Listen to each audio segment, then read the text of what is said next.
Hello and welcome to Good Returns. This is Shruti Sarkar, and we are privileged to welcome Rupak Dey from LKP Securities. Hello, Rupak. Thank you for joining us today. Yeah, hi Shruti. Thank you for having me here. Right. Tomorrow is a big day for us. It's an interim budget, and there are a lot of talks about what is expected. Some things that are not expected because our Finance Minister Nirmala Sitharaman has said that there will not be any spectacular announcement tomorrow. In your view, what do you expect out of this interim budget? So I think the government might continue with the nation building program, like to build a nation, we need to focus on the infra. So my expectation is that government will focus on infra. So infra is a bigger part. And if we subdivide the infra, we get some sector like the power sector, like the energy, AI, modernization of railways. So the first expectation is focusing on the infra. Then I think that the government will focus on travel and tourism this time in the budget. Then if there is a possibility that there might be some pleasant surprise on tax front for the middle class. So my expectations are very simple. Focus on the infra, then focus on travel and tourism, and might be some pleasant surprise for the middle class on tax front. Sure. So let's now change our focus from budget to the stock market. Indian stock market has been reaching record highs in the past few weeks, and probably doing better than a lot of other global stock markets. What is your overall outlook? Especially this is an election year. We will have a full budget post-election. What do you think the stock market? What is the reaction we can expect from the stock market this year, post-election? So this year, I think in the last year, Nifty gave a return of 20%. So whenever Nifty gives a return of more than 15-16% in a year, the subsequent year Nifty remains more or less in the subdued manner. Like Nifty does not give much return or does not fall much. So this year, we think that Nifty might consolidate within a range. Like we're not expecting Nifty giving breakout on the higher end in a big way. So we expect Nifty to remain within a band of 3 to 5% in the 2024. However, if we consider the long-term trajectory, we think that 2024 is going to provide a lot of opportunity to add in the stocks. Like on dips, one might interest to add stocks for next 4-5 years. Right. So if you look at global stock market indices like S&P, Dow Jones, or FTSE, or Nikkei, all of them have some kind of correction, had faced some kind of correction in the past 2 years, especially during and after Corona. Do you expect any kind of correction in the Indian stock market anytime soon? So correction is possible, definitely possible. There might we have some risk. We might have some risk, like we might have geopolitical risk. We might have poll bound result risk. We might have other risks like Corona. I'm not saying it is obvious, but we might have risk. So in that case, we might witness some correction, but those corrections are going to bought into.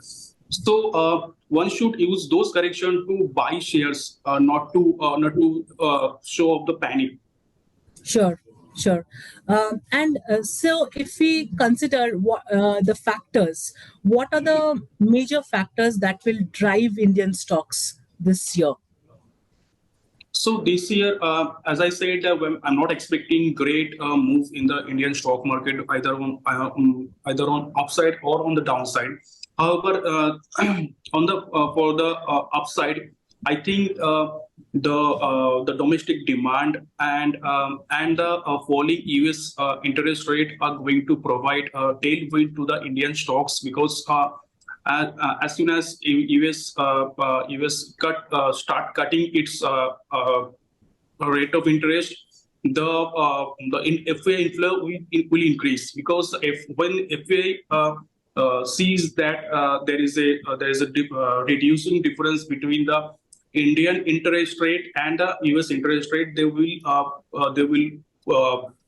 push money in the Indian stock market. That will push the stocks higher. Right, right, sure.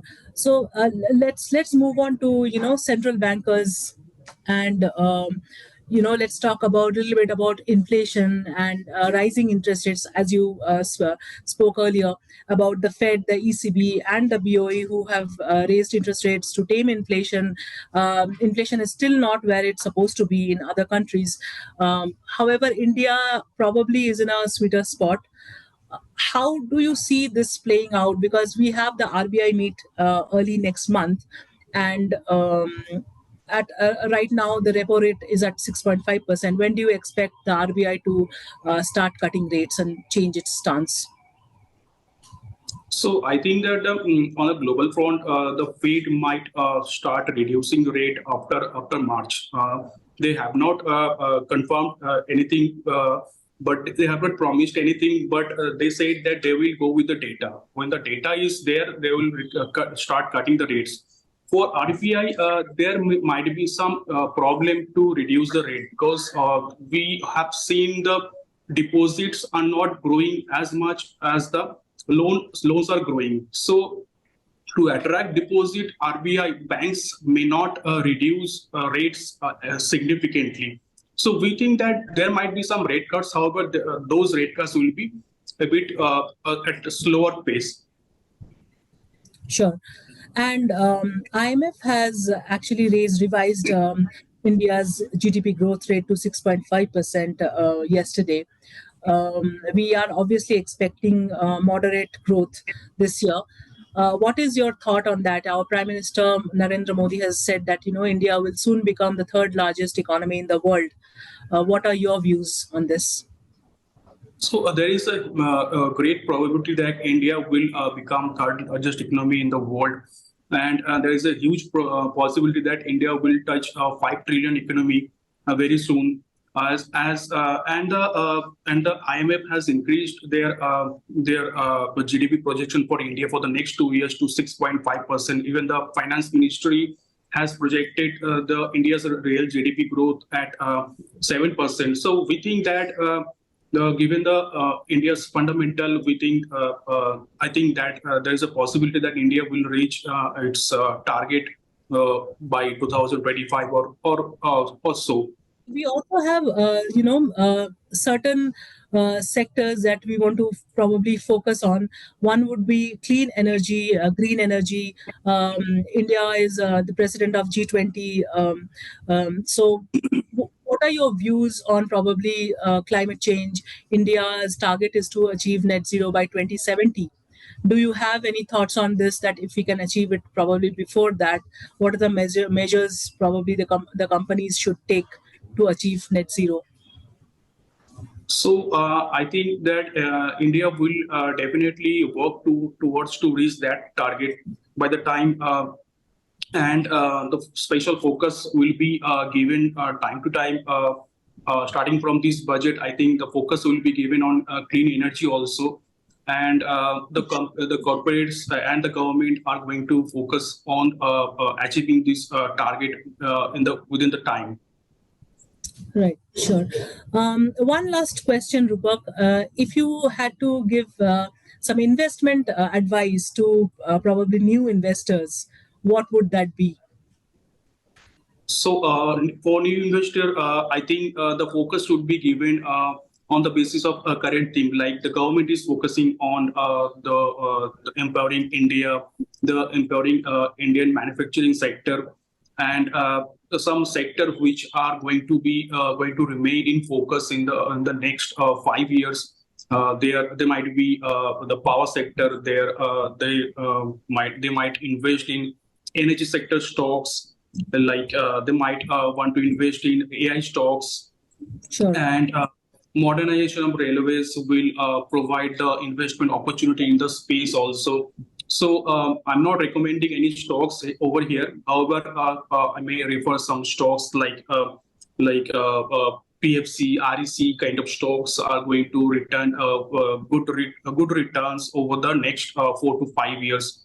Thank you, Rupak. Those were some very thoughtful views. Thank you for joining us today. That was Rupak De from LKP Securities, Zishruti Sarkar. Thank you.